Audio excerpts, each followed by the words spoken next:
안녕하십니까. 계속해서 대구와 경북 지역 소식 전해드리겠습니다. 대구와 경북 지역은 흐리다가 오후부터 맑은 날씨를 보이고 있습니다. 오전부터 울진 등 경북 북부 동해안 지역에 내리던 눈은 1cm가량의 적설량을 기록하고 그쳤습니다. 오늘 낮 최고 기온은 대구 7도, 포항 6.9도, 안동 6도 등으로 어제와 비슷했습니다. 내일은 대체로 맑겠고 아침 최저 기온은 영하 8도에서 영하 1도, 낮 최고 기온은 5도에서 10도의 분포로 오늘과 비슷하겠습니다. 경상북도가 올해 수출 전략으로 중소기업 지원에 초점을 맞추고 수출기업협의회까지 구성해 체계적인 지원에 나서기로 했습니다. 박재영 기자가 취재했습니다. 선박 엔진 부품과 소재 부품을 생산하는 경산의 한 중소기업. 뛰어난 기술력을 갖고 있지만 중국 시장 진출을 앞두고 판로 확보가 쉽지 않아 애를 먹고 있습니다. 개별 기업들이 그 업체하고 컨택을 아무리 팩 써놓고 메일을 넣고 이래 하더라도 통 소식이 없어요.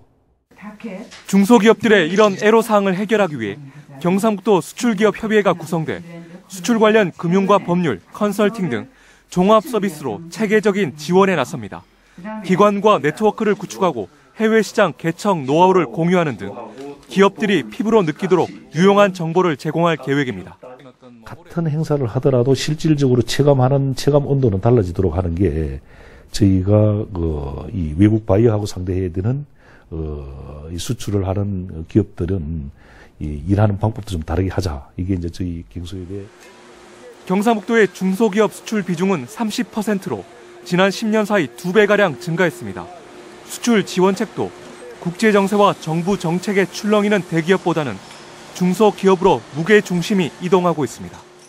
지역에 있는 대부분의 98% 해당되는 중소기업을 대상으로 어떻게 이제 수출에 필요한 여러 가지 마케팅 전략을 도와줌으로 해서 우리 지역의 수출을 전국 5위를 유지할 수 있도록 저희들이 전략을 짜고 있습니다.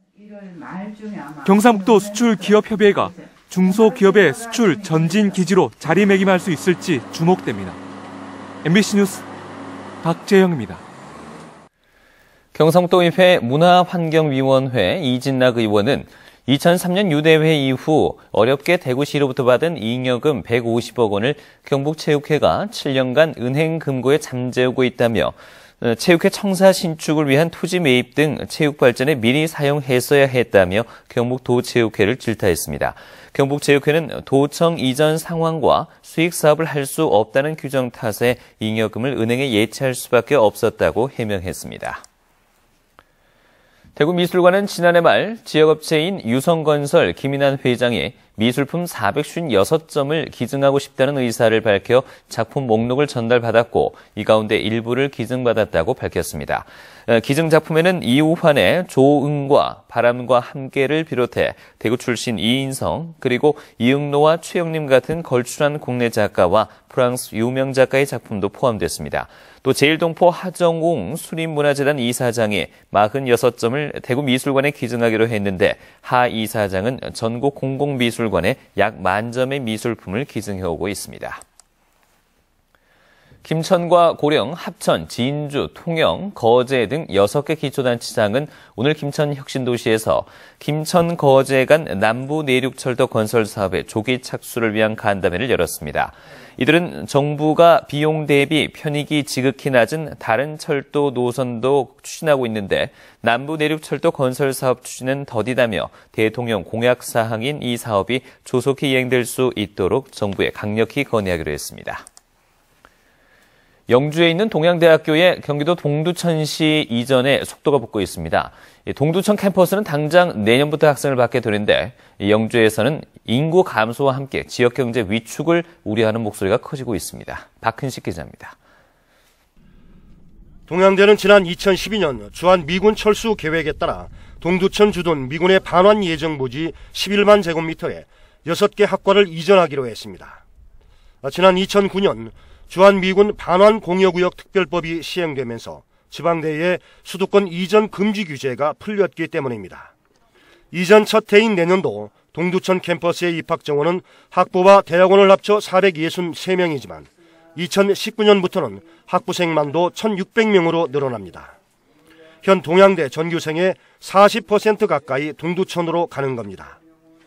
영주 지역 주민들은 지역 경제 위축과 도심 공동화를 우려하고 있습니다.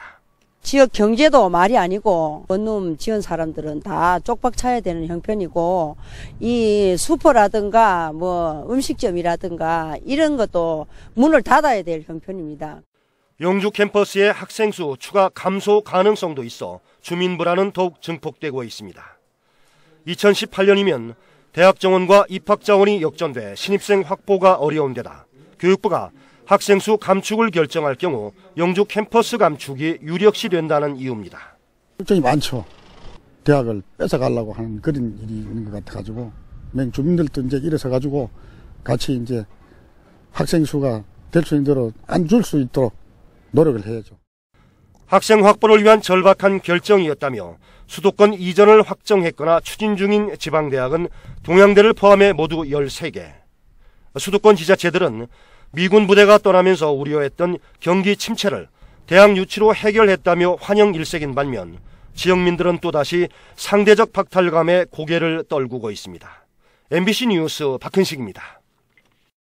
대구 북부경찰서는 지난 2011년 12월부터 2달 동안 장기 결석한 원생들의 출결 사항을 교육통합보육 시스템에 허위 등록하는 방법으로 보육료 255만 원을 부정수급한 혐의로 대구 북구의 어린이집 원장 48살 A씨를 불구속 입건했습니다. 경찰은 또 같은 수법으로 2011년 말부터 2년 동안 1,100여만 원의 보육료를 받아 챙긴 9개 어린이집 원장과 소유주도 함께 입건했습니다. 수성경찰서에 따르면 오늘 오전 7시 반쯤 대구 수성 못에서 70대로 추정되는 여성이 물에 빠져 있는 것을 지나가던 시민이 발견해 119에 신고해 병원으로 옮겼지만 결국 숨졌습니다. 발견 당시 이 여성은 의식이 없던 상태였고 특별한 상처 등도 발견되지 않은 것으로 전해졌습니다. 경찰은 이 여성의 신원을 확인하는 한편 정확한 사건 경위를 조사하고 있습니다.